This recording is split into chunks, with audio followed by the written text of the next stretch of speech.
Good morning everyone.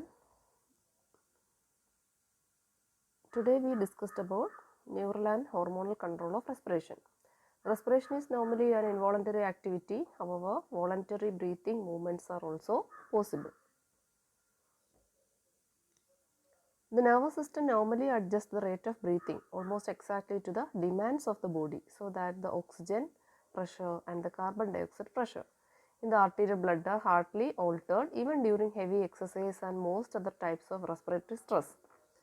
The regulation of respiration occurs by neurogenic, hormonal and chemical system. നമുക്കറിയാം സാധാരണയായിട്ട് normal കണ്ടീഷൻസിൽ പോലും breathing നടക്കുന്നുണ്ട്. എന്നാൽ ഒരു അതേപോലെ ആർട്ടീരിയൽ ബ്ലഡിൽ ഓക്സിജൻ്റെയോ പ്രഷറോ പാർഷ്യൽ പ്രഷർ ഓഫ് ഓക്സിജനും പാർഷ്യൽ പ്രഷർ ഓഫ് കാർബൺ ഡൈ ഓക്സൈഡിലും വേരിയേഷൻ ഉണ്ടാകുന്ന സമയത്തും റെസ്പിറേഷൻസിൽ നോർമൽ റെസ്പിറേഷൻസിൽ കുറച്ച് മാറ്റങ്ങൾ വരുന്നുണ്ട്. അപ്പോൾ ഈ മാറ്റങ്ങളെല്ലാം കൺട്രോൾ ചെയ്യുന്നത് രണ്ട് മെക്കാനിസം വഴിയാണ്. That is normally quiet regular breathing occurs because of two regulatory mechanism. അപ്പോൾ ഒരു റെഗുലർ ബ്രീത്തിങ് സാധ്യമാക്കുന്നത് ഒരു ഹെവി എക്സസൈസ് ചെയ്യുന്ന സമയത്തോ പാർഷ്യൽ പ്രഷർ ഓഫ് ഓക്സിജനും കാർബൺ ഡൈ ഓക്സൈഡും ഒക്കെ ബ്ലഡിൽ കുറയുന്ന സമയത്തും ഒക്കെ അതിനൊരു നോർമൽ ബ്രീത്തിങ്ങിലോട്ട് കൊണ്ടുവരുന്നത് ഈ മെക്കാനിസം വഴിയാണ്. രണ്ട് മെക്കാനിസം വഴിയാണ്. First one is the nervous or neural mechanism and second one is the chemical mechanism. And nervous mechanism or neural control of respiration involves that regulate the respiration include respiratory centers. അപ്പോൾ nervous mechanism അല്ലെങ്കിൽ neural control എന്ന് പറയുമ്പോൾ ഇവിടെ ബ്രീത്തിങ്ങിനെ control ചെയ്യുന്നത് regulate ചെയ്യുന്നത് ഒരു respiratory centre വഴിയാണ്. The respiratory centers are the connections of respiratory centers of afferent nerves, efferent nerves. അപ്പോൾ ഇവിടെ ഒരു അഫറൻ്റ് നെർവ്സിൻ്റെയും ഇഫറൻ്റ് നെർവ്സിൻ്റെയും ഒരു കണക്ഷൻ സെൻറ്റേഴ്സ് ആണ് റെസ്പിറേറ്ററി സെൻറ്റേഴ്സ് എന്ന് നമ്മൾ പറയപ്പെടുന്നത്. And the respiratory centers are group of neurons which control the rate, rhythm and force of respiration. അപ്പോൾ respiratory സെൻറ്റേഴ്സിൽ ഒരു ഗ്രൂപ്പ് ഓഫ് ന്യൂറോൺസ് ഉണ്ട് which control the rate, rhythm and force of respiration. അപ്പോൾ അവരാണ് റെസ്പിറേഷൻ്റെ റേറ്റ്, അതിൻ്റെ rhythm, force ഒക്കെ control ചെയ്യുന്നത്. These centres are bilaterally situated in reticular formation of the brain stem. അപ്പോൾ ഇവർ എവിടെയാണ് കാണപ്പെടുന്നത്? ബൈലാറ്ററലി സിറ്റുവേറ്റ് ചെയ്തിരിക്കുകയാണ് reticular formation of the brain stem. Brain സ്റ്റെമ്മിൻ്റെ ഭാഗത്തായിട്ട് ഇവരെ സിറ്റുവേറ്റ് ചെയ്തിരിക്കുകയാണ്. The respiratory centres are classified into two groups. ഇവയെ നമുക്ക് രണ്ട് ഗ്രൂപ്പായിട്ട് തരംതിരിക്കാം. And a is the first one is the medullary centres and second one is the pontine centres. And the medullary centers including dorsal respiratory group of neurons. And the medullary centers contain or included dorsal respiratory group of neurons and also it contain ventral respiratory group of neurons. അപ്പോൾ medullary ഭാഗത്തായിട്ട് വരുന്നത് dorsal respiratory group of neurons. അവിടെ ഒരു കൂട്ടം neurons ഉണ്ട്. താഴെ അതേപോലെ ventral ഭാഗത്തും ഒരു കൂട്ടം റെസ്പിറേറ്ററി ഗ്രൂപ്പ് ഓഫ് ന്യൂറോൺസ് ഉണ്ട്. ഈ പോണ്ടൈൻ സെൻറ്റേഴ്സ് എന്ന് പറയുമ്പോൾ അപ്പോൾ നമ്മൾ പറഞ്ഞു റെസ്പിറേറ്ററി സെൻറ്റർ ലൊക്കേറ്റ് ചെയ്തിരിക്കുന്നത് മെഡുല്ല ഒബ്ലോങ്കേറ്റയിലും പോൺസിലുമായിട്ടാണ്. അപ്പോൾ മെഡുല്ല ഒബ്ലോങ്കേറ്റയിലാണ് മെഡുലറി സെൻറ്റേഴ്സ് വരുന്നത്. ഡോൾസിലും വെൻട്രലും ഗ്രൂപ്പ് ഓഫ് ന്യൂറോൺസ് ഉണ്ട്. ഇനി പോണ്ടൈൻ സെൻറ്റേഴ്സ് എന്ന് പറയുമ്പോൾ പോൺസിൻ്റെ ഭാഗത്തായിട്ട് ലൊക്കേറ്റ് ചെയ്തിരിക്കുന്നത്. അപ്പോൾ പോണ്ടൈൻ സെൻറ്റേഴ്സിൽ വരുന്നത് അപ്ന്യൂസ്റ്റിക് സെൻറ്ററും ന്യൂമോടാക്സിക് സെൻറ്റർ, രണ്ട് സെൻറ്റേഴ്സാണ് പോൺസിൽ വരുന്നത്. Apneustic centre and pneumotaxic centre. And medullary centers is the first one is the dorsal respiratory group of neurons. Dorsal respiratory group of neurons are diffusely situated in the nucleus of the tractus solitarius, അതാണ് NTS.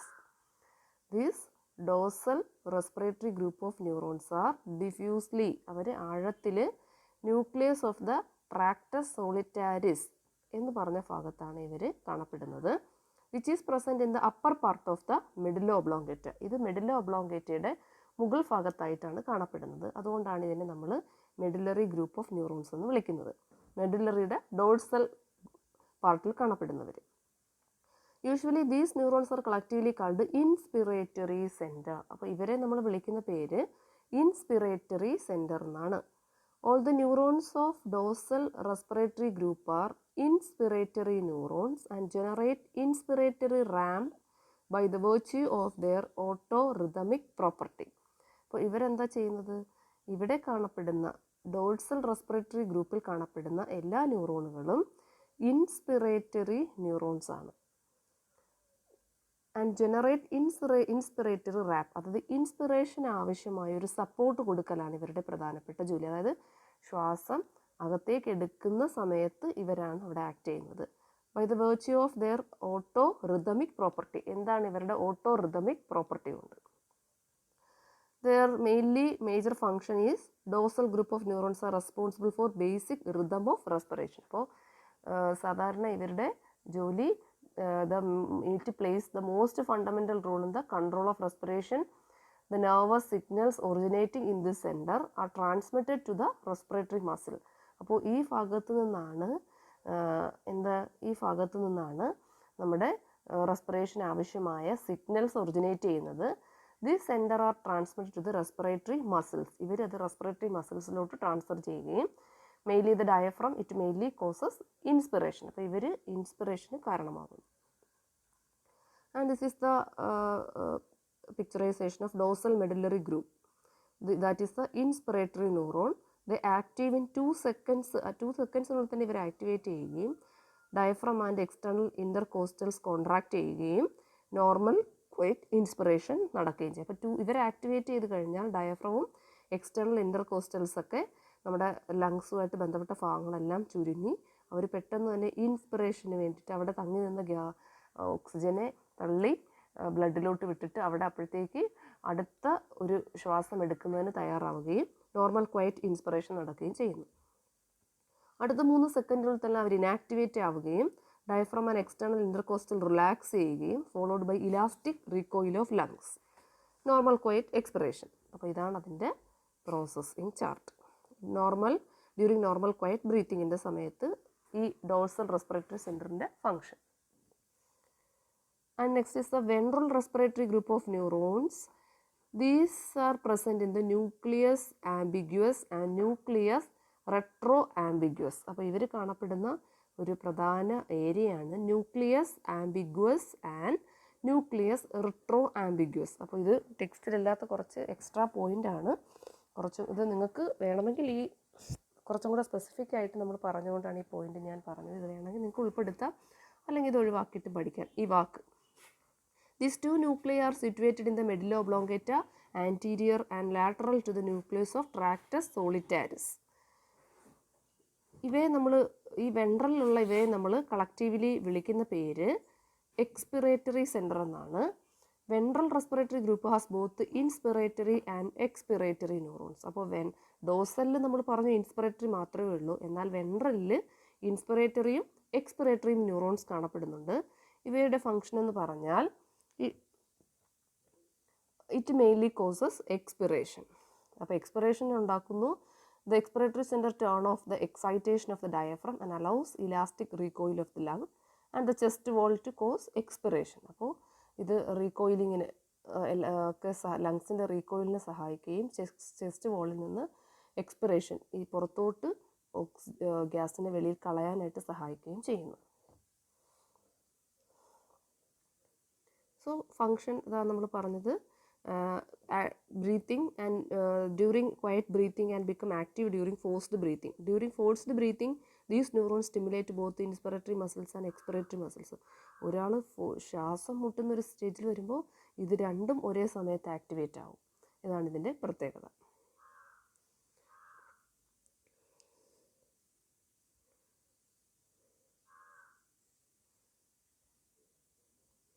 And next is the Pontine Centers, that is the apneustic center, and this is located in the situated in the reticular formation of lower pons, and their function is the apneustic center increases depth of inspiration by acting directly on dorsal group of neurons.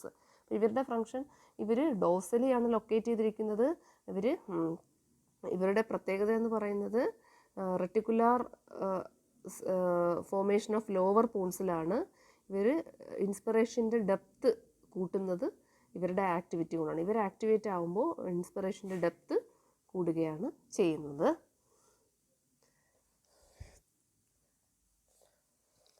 And the pneumotaxic center is it mainly control rate and depth of breathing.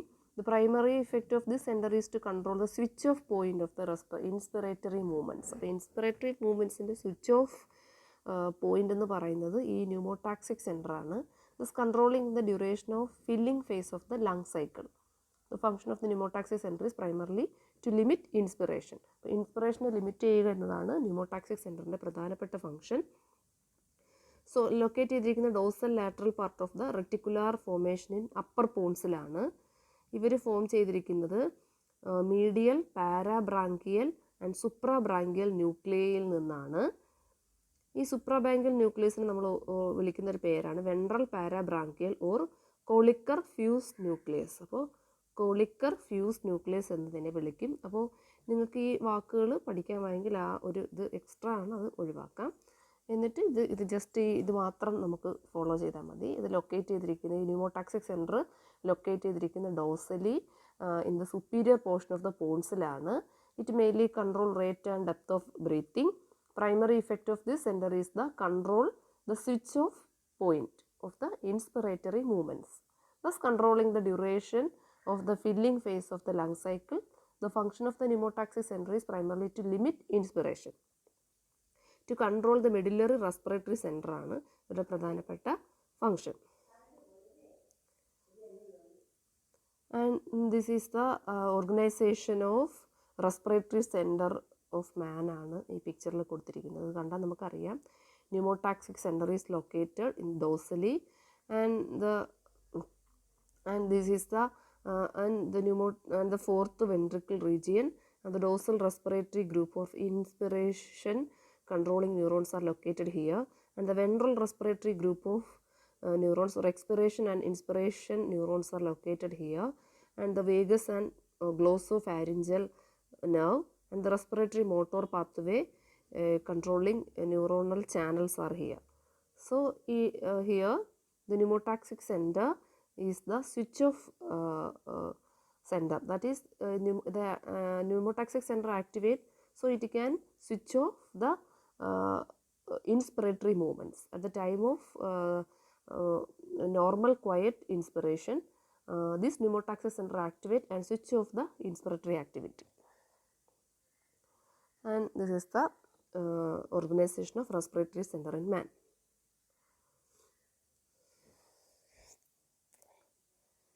And this is the picture showing the pneumotaxic center, and here a nuclear region is seen. Is the nucleus of parabranchialis medialis and the nucleus collicular fuse.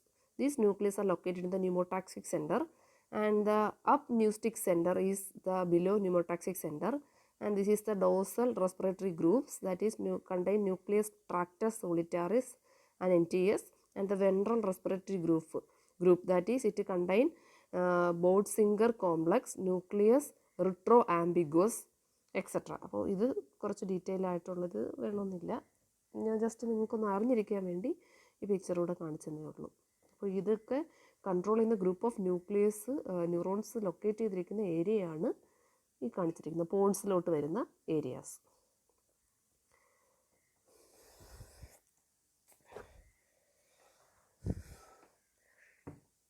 And the connections of respiratory centers is first one is afferent pathway. Respiratory centers receive afferent impulse from the peripheral chemoreceptors and baroreceptors via branches of glossopharyngeal and vagus nerve.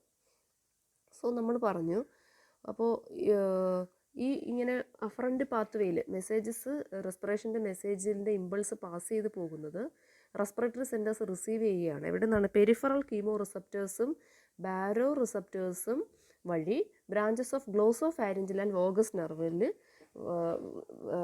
എത്തപ്പെടുന്നു.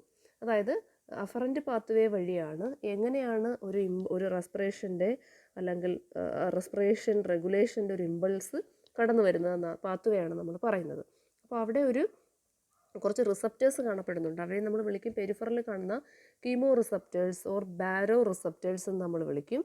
അപ്പോൾ located in the muscular portion of the wall of the bronchi and bronchioles throughout the lungs are stretch receptors. ഒരു കൂട്ടം stretch receptors കാണപ്പെടുന്നുണ്ട്.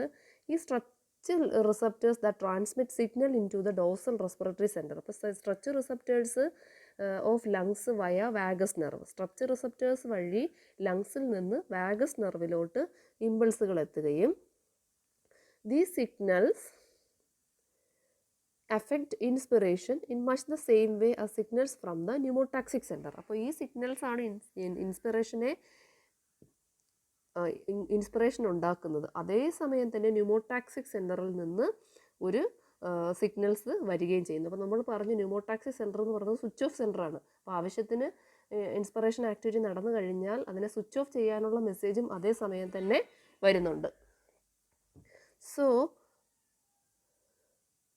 that is, when the lungs become overly inflated, the stretch receptors activate an appropriate feedback response that switch off the inspiratory ram and thus stop further inspiration. This is called the Herring-Brewer inflation reflex. അപ്പോൾ ഇവിടെ ഒരു reflux action നടക്കുന്നുണ്ട്. എങ്ങനെയാണ്?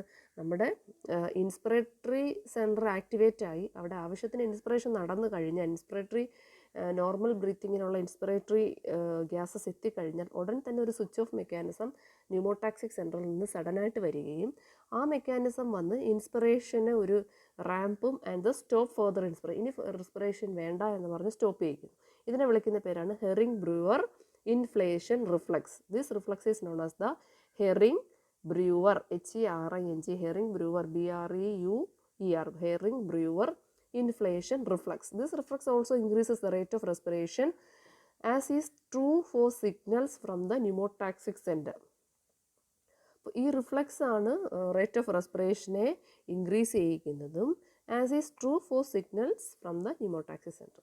Herring-Brewer reflex probably not activated until the tidal volume increases to more than 3 times normally. അതായത് greater than about 1.5 liters per breath. അതായത് tidal volumes ഒരു normal breath നടന്ന് more than 3 times normal breath വരെ Herring-Brewer reflux വരുന്നില്ല. പക്ഷെ അതിൽ കൂടുതൽ breathing വരികയാണെങ്കിൽ ഉടനെ Herring-Brewer റിഫ്ലക്സ് ആക്ഷൻ വന്ന് നോർമൽ ഇൻസ്പിറേഷനെ ആ പരിധിയെ തടയപ്പെടുന്നു. ഇതിനെയാണ് നമ്മൾ Herring-Brewer ഇൻഫ്ലേഷൻ റിഫ്ലക്സ് എന്ന് പറയുന്നത്.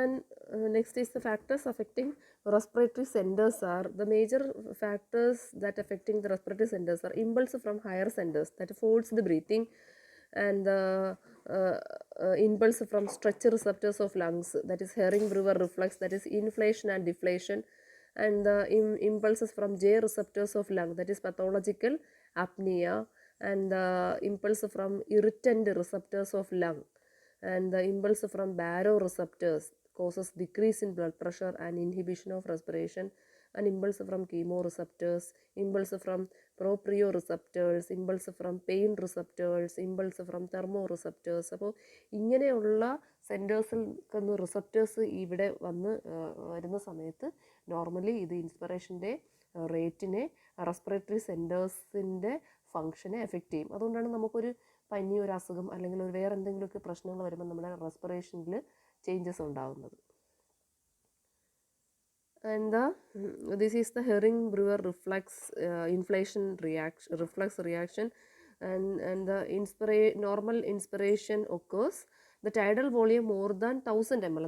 നോർമലി ടൈഡൽ വോളിയം പറഞ്ഞ 1.5 ലിറ്റർ പെർ ബ്രീത്ത് ആണ്. അപ്പോൾ അതിൻ്റെ 3 മടങ്ങ് കൂടുതലായി കഴിയുകയാണെങ്കിൽ ലങ്സ് സ്ട്രെച്ചിങ് ഓഫ് ലങ്സ് വരികയും stimulation of stretch receptors in air passage, stretch receptors activate ആവുകയും ഇമ്പൾസ് ത്രൂ വാഗൽ അഫറൻസിലോട്ട് ഇമ്പൾസ് ചെയ്യുകയും ഉടനെ അവിടെ നിന്ന് ഇൻഹിബിഷൻ ഓഫ് DGN എന്ന് പറഞ്ഞാൽ അവിടെയുള്ള നമ്മുടെ ഇൻസ്പിറേഷനെ ബ്ലോക്ക് ചെയ്യാനായിട്ട് ന്യൂമോടാക്സിക് സെൻറ്റർ ആക്ടിവേറ്റ് ആവുകയും dorsal respiratory group of neurons activate ആവുകയും ദ ഇൻഡിക്കേറ്റ് ഇൻഹിബിഷൻ. അതാണ് അതിൻ്റെ പാത്വേ. ഇതൊക്കെ നിങ്ങളുടെ ജസ്റ്റ് നെർവ്സ് എങ്ങനെയാണ് അതിൽ കണക്ട് ചെയ്തിരിക്കുന്നത്, ലങ് ആൽവിയോളായിട്ട് ഇങ്ങനെയാണ് കണക്ട് ചെയ്യപ്പെട്ടിരിക്കുന്നത്. നമ്മൾ പറഞ്ഞു what are the factors that regulating the respiration. ധാരാളം ഫാക്ടേഴ്സ് നമ്മൾ പറഞ്ഞു. ബ്രെയിൻ സെൻറ്റേഴ്സ്, മെഡുലറി റിസപ്റ്റേഴ്സ് ഒക്കെ ഈ റിസപ്റ്റർ സെൻറ്ററുമായിട്ട് ഇങ്ങനെ എല്ലാം കണക്റ്റഡ് ആണ്. ജസ്റ്റ് ഇതും നിങ്ങൾ അറിവിലേക്കായിട്ടൊരു ഇത് പിക്ചറൈസേഷനാണ് കാണിച്ചിരിക്കുന്നത്. ഏതൊക്കെ നമ്മുടെ റെസ്പിറേറ്ററി സെൻറ്റേഴ്സിലോട്ട് പല ബോഡി പാർട്സിൽ നിന്നുള്ള നെർവ്സ് കണക്ട് ചെയ്തിരിക്കുന്നു.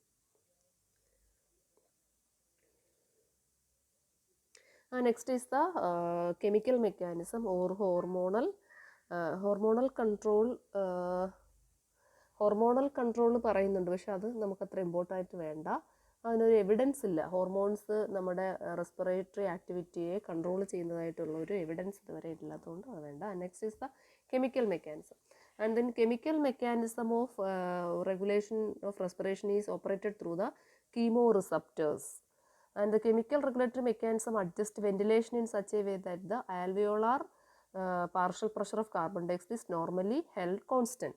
അപ്പോൾ ഇവിടെ നമുക്കറിയാം കീമോ റിസപ്റ്റേഴ്സ് ഇതിൽ ആക്ട് ചെയ്യുന്നുണ്ട്. Chemoreceptors are the sensory nerve endings which give response to changes in chemical constituents of blood. അപ്പോൾ ഈ കീമോ റിസപ്റ്റേഴ്സ് നമ്മുടെ ബ്ലഡിലുള്ള കെമിക്കൽ കോമ്പോസിഷൻസിൽ ചേഞ്ച് വരുത്തുന്നു. അപ്പോൾ അത് ബ്ലഡ് കോൺസിസ്റ്റൻസിന് ചേഞ്ചസ് ഉണ്ടാവുകയും അതുവഴി റെസ്പിറേഷൻ കൺട്രോൾ ചെയ്യപ്പെടുകയും ചെയ്യുന്നുണ്ട്. And the types of chemoreceptors are classified in 2 groups. They are central chemoreceptors and the peripheral chemoreceptors ആണ്. അപ്പോൾ and the changes in chemical consistency of blood which stimulate chemoreceptors. അപ്പോൾ അതിന് നമ്മൾ കുറച്ച് respiratory disturbance നമ്മൾ പറയുന്നുണ്ട്. അതുമായിട്ട് ബന്ധപ്പെടുത്തി നമ്മുടെ കീമോ റിസപ്റ്റേഴ്സ് 2 ഉണ്ടെന്ന് പറഞ്ഞു. സെൻട്രൽ കീമോ റിസപ്റ്റേഴ്സും ഉണ്ട്, പെരിഫറൽ കീമോ റിസപ്റ്റേഴ്സും ഉണ്ട്. ബ്ലഡിൻ്റെ കെമിക്കൽ കോൺസിസ്റ്റൻസിനെ ചേഞ്ചസ് വരുത്തുന്നത് എപ്പോഴാണ്? ഈ കീമോ റിസപ്റ്റേഴ്സ് സ്റ്റിമുലേഷൻ ആകുന്ന സമയത്ത് ബ്ലഡിൻ്റെ നോർമൽ കോൺസിസ്റ്റൻസിൽ മാറ്റം വരും. അപ്പോൾ അത് റെസ്പിറേഷനിൽ വ്യത്യാസം ഉണ്ടാക്കും. And the most important respiratory disturbances or the causing, first one is the hypoxia and next is the hypercapnia and also increased hydrogen ion concentration. അപ്പോൾ നമുക്കറിയാം ഹൈപ്പോക്സിയ ഈസ് ദ കണ്ടീഷൻ ഒരു decrease partial pressure of oxygen. നമ്മുടെ ബോഡിയിൽ ഓക്സിജൻ്റെ partial pressure കുറയുന്ന ഒരു കണ്ടീഷനെ വിളിക്കുന്ന പേരാണ് hypoxia. And next is the hypercapnia is the increased partial pressure of carbon dioxide. അപ്പോൾ ഹൈപ്പോക്സിയയും ഹൈപ്പർകാപ്നിയയും തിരിഞ്ഞു പോരുത്. ഹൈപ്പോക്സിയ എന്ന് പറഞ്ഞാൽ പാർഷ്യൽ പ്രഷർ ഓഫ് ഓക്സിജൻ കുറയുക, ആൻഡ് ഹൈപ്പർകാപ്നിയ മീൻസ് കാർബൺ ഡൈ ഓക്സൈഡിൻ്റെ അളവ് കൂടുക, പാർഷ്യൽ പ്രഷർ. ആൻഡ് ഓൾസോ അപ്പോൾ കാർബൺ ഡൈ ഓക്സൈഡിൻ്റെ അളവ് കൂടുന്ന സമയത്ത് നമുക്ക് പറയാം ഹൈഡ്രജൻ അയൺ കോൺസെൻട്രേഷൻ കൂടും. അപ്പോൾ ഹൈഡ്രജൻ അയൺ കോൺസെൻട്രേഷൻ കൂടുക എന്ന് പറഞ്ഞാൽ ആസിഡിക് ആകുന്നു. ഇതൊക്കെ നമ്മുടെ റെസ്പിറേഷനെ ഇഫക്റ്റ് ചെയ്യും.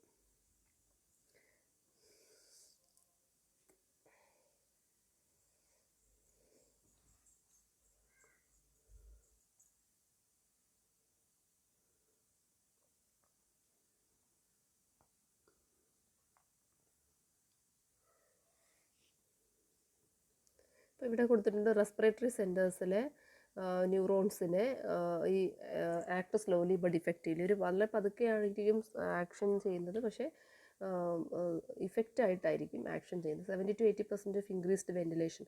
അപ്പോൾ ഇങ്ങനെ അസിഡിറ്റി കൂടുന്ന സമയത്ത് 70 തൊട്ട് 80% വരെ നമ്മുടെ റെസ്പിറേഷൻ കൂടാൻ തുടങ്ങും. ഹൈഡ്രജൻ അയൺ കോൺസെൻട്രേഷൻ ഇൻക്രീസ് ചെയ്താലും, അതേപോലെ കാർബൺ ഡൈ ഓക്സൈഡ് ബ്ലഡിൽ കൂടിക്കഴിഞ്ഞാൽ cross the blood brain barrier and blood cerebrospinal fluid barrier ഒക്കെ കടന്നു പോവുകയും അതിൻ്റെ ഫലമായിട്ട് ബ്ലഡിൽ ധാരാളം ഹൈഡ്രജൻ അയൺസും കാർബണേറ്റ്സ് ഒക്കെ കൂടി സെൻട്രലിലുള്ള കീമോ റിസപ്റ്റേഴ്സ് ഒക്കെ ആക്ടിവേറ്റ് ആവുകയും അത് ഹൈ റെസ്പിറേഷന് കാരണമാവുകയും ചെയ്യുന്നു. അപ്പോൾ lack of oxygen generally depress the overall function of the brain. അപ്പോൾ നമുക്കറിയാം ബ്രെയിനിൽ ഓക്സിജൻ അളവ് കുറഞ്ഞാൽ കംപ്ലീറ്റ് ഫംഗ്ഷനെ അത് നെഗറ്റീവായിട്ട് ഓൾ ബ്രെയിൻ ഫംഗ്ഷൻ ഡിപ്രസ്ഡ് ആയി പോകും ആക്ടിവിറ്റി. അപ്പോൾ ഇതൊരു പിക്ചറാണ് സെൻട്രൽ കീമോ റിസപ്റ്റേഴ്സ് എങ്ങനെ ആക്ടിവേറ്റ് ആവുന്നു എന്നതിൻ്റെ. അസിഡിറ്റി കൂടുന്ന സമയത്ത് ഓട്ടോമാറ്റിക്കായിട്ട് സെൻട്രൽ കീമോ റിസപ്റ്റേഴ്സ് ആക്ടിവേറ്റ് ആവും. ഇത് ആക്ടിവേറ്റ് ചെയ്ത് കഴിഞ്ഞാൽ ബ്രെയിനിൽ central respiration changes chemical control വഴി റെസ്പിറേഷൻ നോർമൽ ബ്രീത്തിങ്ങിൽ വേരിയേഷൻ ഉണ്ടാകുന്ന ഒരു പിക്ചറൈസേഷനാണ് കൊടുത്തിരിക്കുന്നത്. നമുക്കറിയാം കാർബൺ ഡൈ ഓക്സൈഡ് കൂടിക്കഴിഞ്ഞാൽ ഉടനെ അത് വാട്ടറുമായിട്ട് ചേർന്ന് കാർബോണിക് ആസിഡായി മാറുകയും അത് നേരെ സെൻട്രൽ കീമോ റിസപ്റ്റേഴ്സിനെ ആക്ടിവേറ്റ് ചെയ്യുകയും ഇൻസ്പിറേറ്ററി സെൻറ്ററിലെ ന്യൂക്ലിയസ് ആക്ടിവേറ്റ് ആവുകയും ചെയ്യുന്നു. അപ്പോൾ ഇതാണ് ഇതിൻ്റെ ഒരു പിക്ചറൈസേഷൻ.